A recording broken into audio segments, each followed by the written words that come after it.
আরে আঙ্কেল, এখন আমি ক্ষেতের লাইলেতে আইছি জঙ্গলের দিকে, মিয়া কই ফালাইছে না আমারে, আমি কিছুই তো বুঝতেছি না ব্যাপারটা। আপনি কই, তাড়াতাড়ি আসেন তো, আমি তো বড় ঝামেলার দিকে আছি, তাড়াতাড়ি আসেন।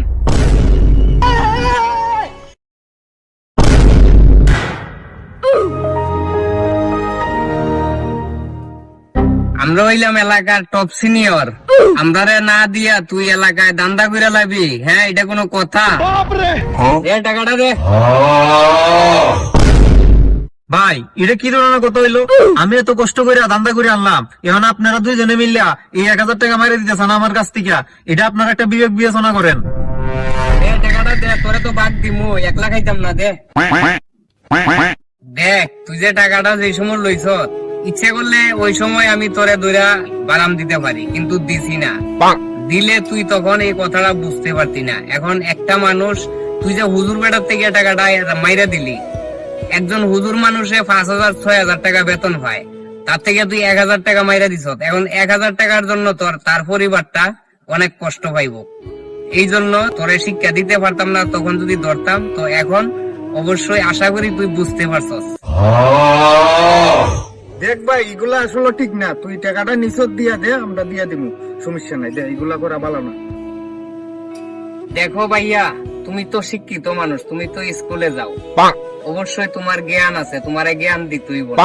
তো এগুলা করা কিন্তু ভালো না। টাকাটা আমার কাছে দেও, আমি একটা মীমাংসা করি, ঠিক আছে? আরে ভাই, আমি শিক্ষা করতে পাইমু? আমি তো কোনদিন স্কুলের বান্ধে তো যাই না। আর শিক্ষকের কথা কইতেছ, এই টাকা তোমরা কোনদিনই পাইবা না। এই টাকা এটা আমার। আমি তো কোনদিন স্কুলের বান্ধে তো যাই না, কোনদিন স্কুলের বান্ধে তো যাই নাই। হ্যাঁ বেটা, ঠিক আছে, তোরে ঘি তেল বোধ পাচ্ছি, এটা আমার বাপের টেক, এটা বেটা আমার আব্বা লাগে। তুই তোরে বোধ শিক্ষা দিই, তুই শিখ বুঝস না। না, আমার টাকা এটা লাগবে, আমার টাকা আমার দাও। এ বেটা থাম, ঠিক আছে, আমার কাছে দে, আমি তোরে দিতে আসি, ঠিক আছে? এই নে, এই 20 টাকা দিলাম তোরে। না, আমার 20 টাকা হইতো না। আর 20 টাকা লাগতো না আমার টাকা দাও। আমার আরে জ্বালাইয়া না খাইছি রে। নে নে নে, যা যা, কথা কইছে, যা। 10 টাকা বাদ দিয়ে 100 টাকা, যাক আমার চলবো। আমার যে কি খুশি লাগিচ্ছে। এটারে তো 100 দিয়ে বিদায় করে দিছ, তখন আমার তো 400, তুই নে 500।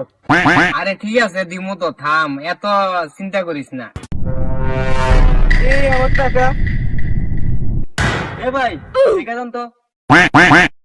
আপনি কি আমার 1,000 টাকা কোথায় দেখেছেন? না না, দেখি নাই। 1000 টাকা দেখি নাই। দেখেন কোথায় পড়ছে।